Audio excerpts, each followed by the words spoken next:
Good afternoon, ladies and gentlemen.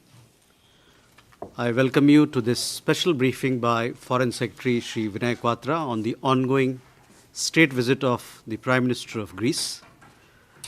Sir, I hand over the floor to you. Thank you, and good afternoon to the members of the media on this special briefing with regard to the ongoing visit of the Greek Prime Minister. Prime Minister of the Hellenic Republic, His Excellency Mr. Kyriakos Mitsotakis, is, as Randhir said, is on a state visit to India on today and tomorrow. He is accompanied by a high-level official delegation, as also a 60-plus strong business delegation. Greek Prime Minister was accorded a ceremonial welcome this morning at the forecourt of the Rashtrapati Bhavan, after which he visited Rajghat to pay respects to Mahatma Gandhi. And this afternoon, Prime Minister Narendra Modi and the Greek Prime Minister held detailed talks both in the restricted format as also in the delegation level format. They also addressed the media thereafter, and Prime Minister Modi hosted a lunch in honor of the visiting dignitary thereafter. Just a while ago, Prime Minister Mitsotakis called on the Honorable Vice President, and earlier in the morning, External Affairs Minister had called on the Greek Prime Minister. Later in the evening, Prime Minister Mitsotakis will be the chief guest and the keynote speaker at the 9th Raisina Dialogue to be inaugurated later this evening. The Greek Prime Minister will also be meeting the business leaders. In the second leg of his visit, he would also be visiting Mumbai before returning to his country. You would all recall that Prime Minister Modi had visited Greece in August last year. This visit of the Greek Prime Minister is taking place within the 6 months time frame of Prime Minister Modi's visit. You would also recall that during Prime Minister's visit to Greece, both countries had decided to elevate their relationship to a strategic partnership. This visit of the Greek Prime Minister and the discussions, comprehensive discussion during the ongoing visit, have focused on enhancing and enriching all elements of strategic partnership, whether it's in the political domain, security aspects, economic relationship, as also the cultural ties. Both leaders also discussed the regional and the global issues of common concern, as also the ongoing developments in Europe. When Prime Minister had last visited Greece, both leaders had expressed commitment to double bilateral trade by 2030. During the discussions today, they identified several areas of cooperation in which our partnership would help us achieve that target of doubling our trade volume. In this includes the space of pharmaceuticals, one, infrastructure development, particularly relating to ports, cooperation in the shipping space, chemical industry, the digital segment of cooperation, food and communication sectors, as also defense cooperation. Agriculture and tourism also came in for particular mention during the bilateral discussions today. The two leaders also focused on the importance of enhancing connectivity, both the maritime connectivity as also partnership through corridors, particularly India, Middle East, Europe Economic Corridor, and also the air connectivity, in terms of intent of both the leaders to encourage the private sector to start direct bilateral flights between India and Greece. In terms of areas of cooperation, besides the segments that I mentioned, areas of space, nanotechnology, biotechnology, quantum computing, clean energy, renewable energy, startup and innovation sectors also were discussed in detail. An important element of people-to-people ties that was emphasized by both the leaders in terms of our efforts to structure that cooperation is migration and mobility partnership agreement, an area where there is complementarity of interest. It's in advanced stages of consideration, and we expect that this agreement could be finalized in months ahead.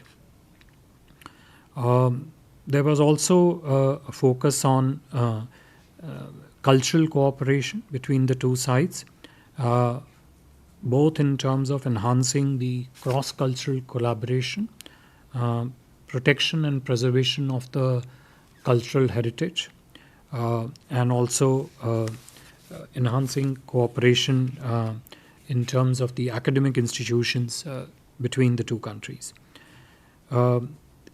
During the August meeting, when Prime Minister had visited Greece, both leaders had agreed on regular contacts and exchange of views with regard to developments across the world, as also on the regional security threats, particularly in the Eastern Mediterranean and also in the Indo-Pacific regions.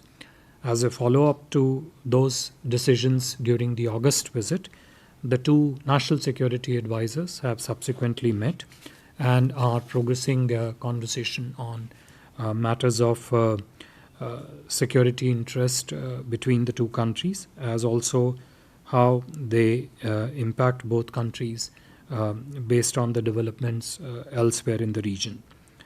Both leaders reinforced their commitment to build, in this regard, the partnership in the Mediterranean Sea, as also in the Indo-Pacific. As I mentioned, they also exchanged views on how to build our cooperation in the context of India, Middle East, Europe economic corridor. Prime Minister Mitsotakis also conveyed the decision by Greece to join the Indo-Pacific Ocean initiatives led by India. The two leaders also exchange their common concern with regard to challenge of terrorism and condemned terrorism in all its forms and manifestations. On the climate change action, the Greek Prime Minister underlined the importance of India's leadership in the International Solar Alliance. Prime Minister Modi also highlighted the work that India is doing and scope of building partnership with Greece insofar as the alliance of the CDRI is concerned. This is the coalition of disaster resilience. Besides the discussions between the two leaders, several MOUs and understandings have also been arrived separately between the private sectors as also between the think tanks of the two countries. As I mentioned in my opening remarks, the return visit of Prime Minister of Greece within 6 months of Indian Prime Minister's visit to Greece brings to fore the shared commitment of the two sides to deepen their strategic partnership, and very comprehensive and rich discussions today focused on, I would say, all aspects of building that strategic partnership, economic, political, as also security. I'll stop here and take questions if there are any. Start here. Shruti.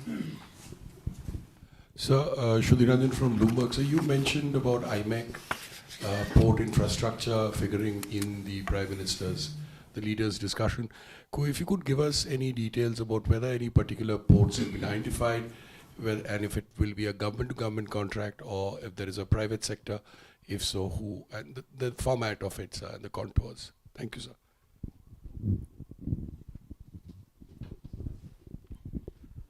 Hello, Foreign Secretary. I'm Siddhant from CNN News 18.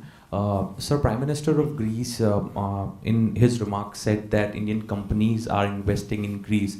If you could perhaps elaborate the sectors in which Indian companies are investing, and has the investment that Prime Minister of Greece spoke about, they've started or the talks are going on? Thank you.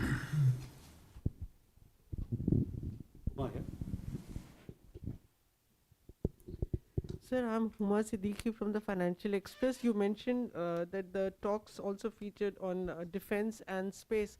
So in the defense sector, was the buying of Mirage 2000s on the agenda, and also in space sector, what exactly was the discussion about?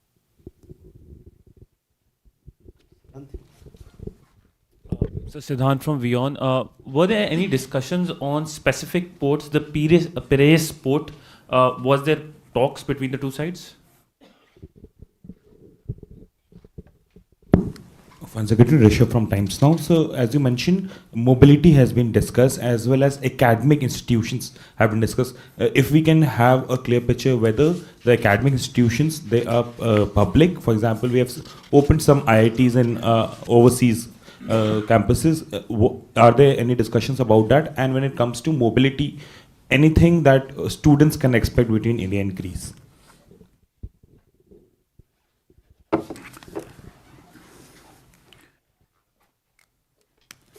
So, with regard to the India, Middle East, Europe corridor, the discussions were not limited to identifying the segments in which the partnership would take place. The discussions took place in the larger context of stronger connectivity between India and Greece, and to look at all possible options that would strengthen this connectivity. India, Middle East, Europe Economic Corridor is one such corridor that would strengthen this connectivity, and given the importance, the strategic importance that Greece holds in terms of its location, its importance and the manner in which Greece could partner with IMEC corridor was discussed.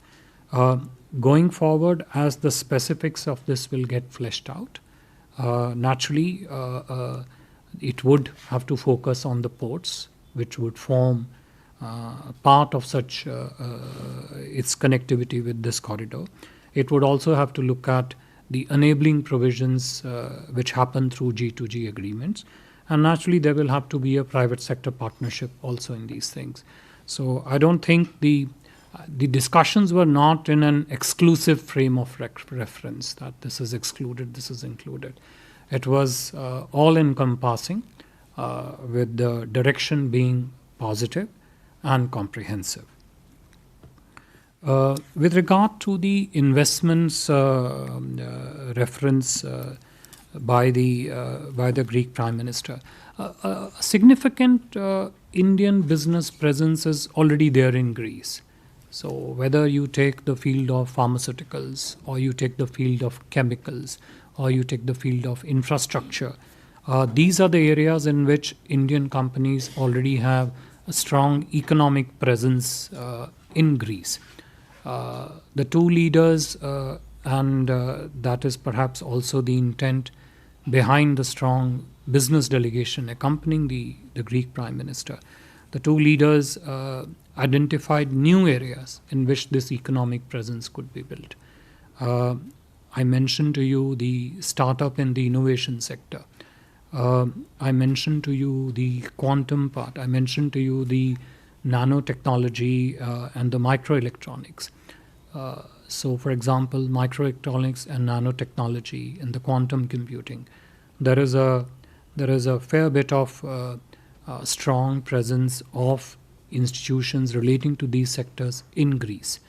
The main objective of the discussion was how does the institutions in both the countries, both the private sector as also the government, come together to leverage cooperation in these sectors. Biotechnology is another area which featured, both in terms of commercial cooperation as also G2G cooperation. Similarly, tourism, as I mentioned to you. Air connectivity is linked in that case because in our context it would essentially now be the private sector which would set up this air bridge connectivity between India and Greece. So it is not that the Indian economic presence in Greece is just starting to be talked about. It's already there. The discussions were focused more on how to broad base this across different domains, and within the existing domains where there is economic and commercial presence, how do we deepen it in that sense. Defense sector and the space sector, which you mentioned. You want to come in, Ambassador, here? Okay, we'll just take it. See, in the defense sector, both India and Greece are looking at partnership which is not just limited to defense trade. And even when I talk about defense trade, I'm not referring to particular platforms. Defense trade extends to many areas of defense technologies, which is not limited to defense platforms. So, for example, there are many parts of defense industrial supply chains where there could be trade relationship between the defense industries of the two countries. You heard Prime Minister say in his press remarks that co-production and co-designing in many areas of defense industrial technology could be an important element of partnership. You would also be aware that Greece uses same aviation platforms that are employed by the Indian Defence Forces also.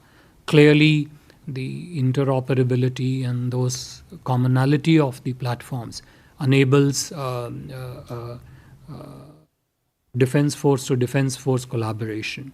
Both defence forces of both the countries have also been doing very extensive exercises between the two countries. So it's not defence was talked about in a I should say in a very comprehensive form, and not limiting itself to a purely defense trade segment.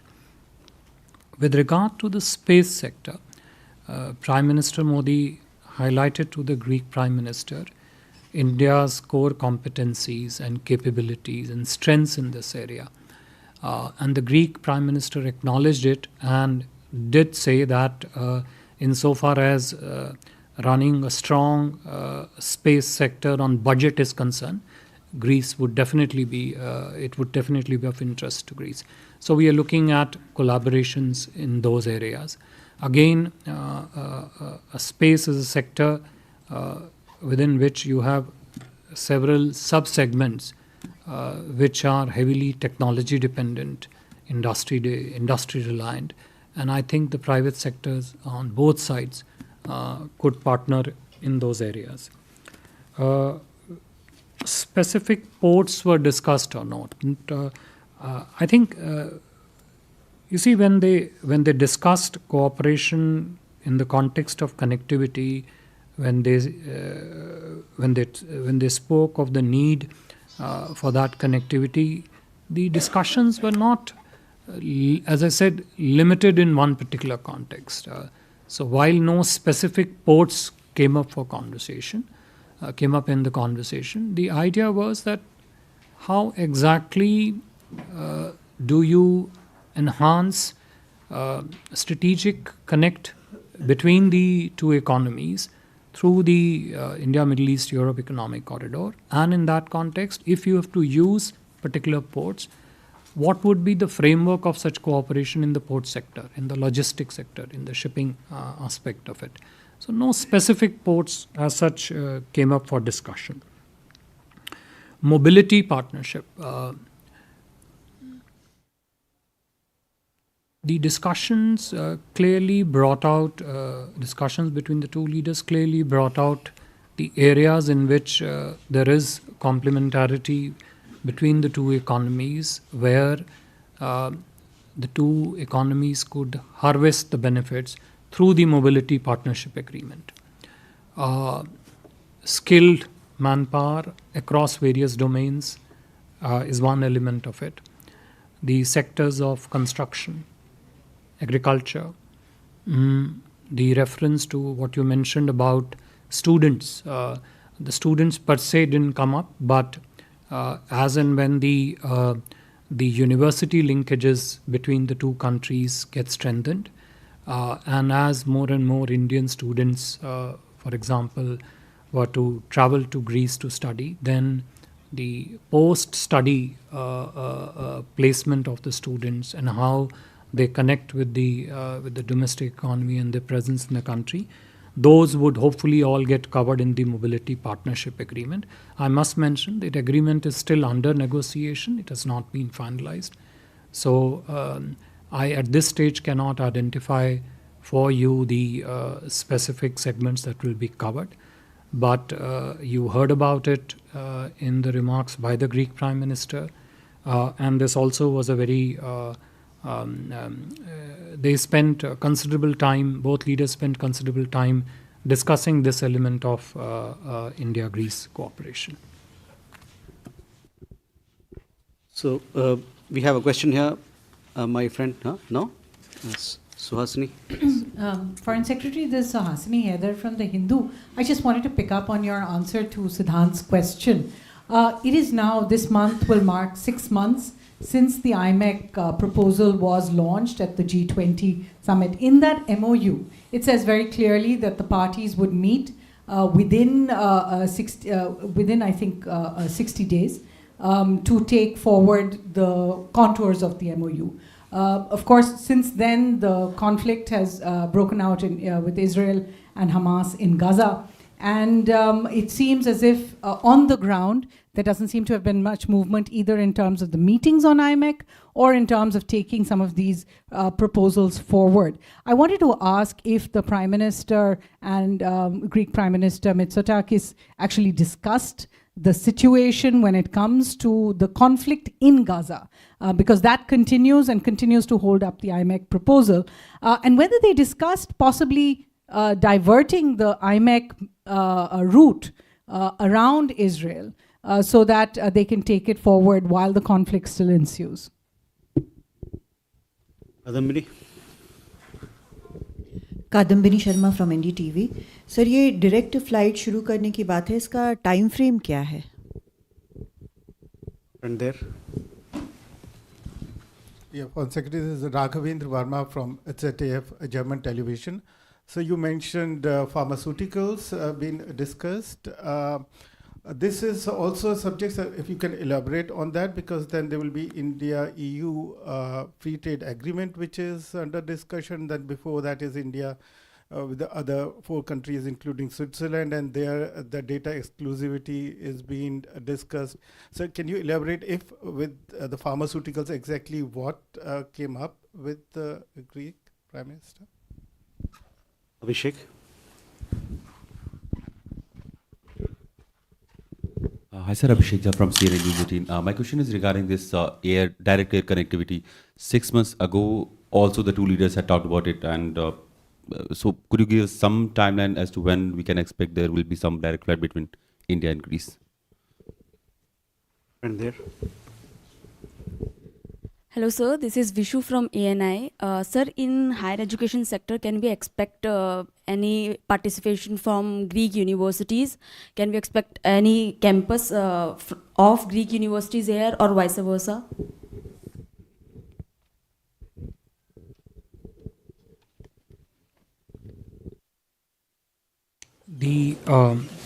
With regard to the discussions around IMAC, and we had in some ways had an exchange on this element, even one of the previous pressers. First, yes to, I mean, there seems to be an implicit linkage in the question with regard to what is happening in the Gaza and whether in any way that is related to IMAC insofar as the discussions between the 2 leaders are concerned. The situation in Gaza, the conflict there, as also the challenges we are experiencing in the Red Sea, the commercial shipping being diverted through Cape of Good Hope, economic cost being incurred by the shipping and by the economy as a result of that. All that was definitely an important segment of discussion between the 2 leaders. They shared their perspectives on what the nature of this challenge is, and going forward, how exactly India's Greece could cooperate to see that the result of these challenges is mitigated, and also the possible direction of this conflict, and the need, and you heard this probably, I think it was there in Prime Minister's remark, the need for these conflicts to be addressed through dialogue and diplomacy. When it came to India-Middle East Economic Corridor, there are two parts to your question. One, in terms of the work that has happened on this particular corridor since its launch in September, and two, whether there was a discussion to bypass the corridor through a particular geography. As I have mentioned in one of my previous responses also, not today, but in the earlier presser, the discussions with regard to the specifics of the individual sub-segments of the IMEC corridor, whether these are segments relating to the railways, segments relating to the shipping, segments relating to putting the logistic standards that will operate in the corridor. They have been progressing very strongly and very robustly in the months since the launch. I'm sure you would have closely followed a couple of MOUs which were signed during Prime Minister's recent visit to the UAE between the RITES and the Abu Dhabi ports companies. Some of them do have a linkage to how they would network with the IMEC corridor. Insofar as the alignment of the IMEC corridor is concerned, that remains unchanged as of now. Thank you. Direct flight की समय सारणी, देखिए ये direct flights दोनों देशों के बीच में अब तो भारत में जो इस समय परिप्रेक्ष्य है वो प्राइवेट सेक्टर द्वारा चलेगी। दोनों सरकारों का ये प्रयास है कि निजी क्षेत्र की जितनी एयरलाइंस हैं उनको दोनों देशों के बीच में जो टूरिज़्म रिलेटेड पोटेंशियल है, जो बिज़नेस रिलेटेड संभावनाएं हैं, उसको लेते हुए दोनों देशों के निजी क्षेत्रों को एनकरेज किया जाए, प्रोत्साहित किया जाए कि ये फ़्लाइट जितनी जल्दी से जल्दी शुरू हो सके। ये अब कितने समय में शुरू होगी ये तो कहना थोड़ा कठिन होगा, क्योंकि ये जो निर्णय हैं ये प्राइवेट सेक्टर द्वारा जो कि ऑपरेटर्स हैं उनसे लिए जाएंगे। I didn't quite understand the question that you asked with regard to, I mean, I got the pharmaceutical part, but I didn't get the pharmaceutical part as connected to data connectivity that you mentioned about India and Europe. But restricting myself to the pharmaceutical sector, this is an area which is already of substantial cooperation between India and Greece. And the idea is to broad base this cooperation further within the field of pharmaceutical, extend it to different segments of generics within this, perhaps extend it to the APIs if required. Trade is already a strong component of it, but also bring in the manufacturers in the field of pharmaceuticals. I don't think the cooperation that we are doing with Greece in the pharmaceutical space has anything directly to do with the current ongoing discussions with the European Union on FTA or other elements. When those negotiations advance, when those discussions advance, then the questions of pharmaceutical we'll see how they come up there. But during this visit and also during Prime Minister's visit in August, the focus was on strengthening and broad basing a cooperation in the field of pharmaceuticals. Universities, Vishu, your question. Look, it is our expectation that the university linkages between the two countries will enhance. We are in the process of expanding and encouraging universities of other countries to come up and set up their educational linkages in India with different universities. At this stage, I really do not have the names of specific universities that would form part of this linkage insofar as Greece is concerned. But as and when the discussions in this field expand and build up, as and when the university's name come up, we will definitely share them with you. Thank you. With that, we come to the close of this special press briefing by Foreign Secretary. Thank you very much for your presence.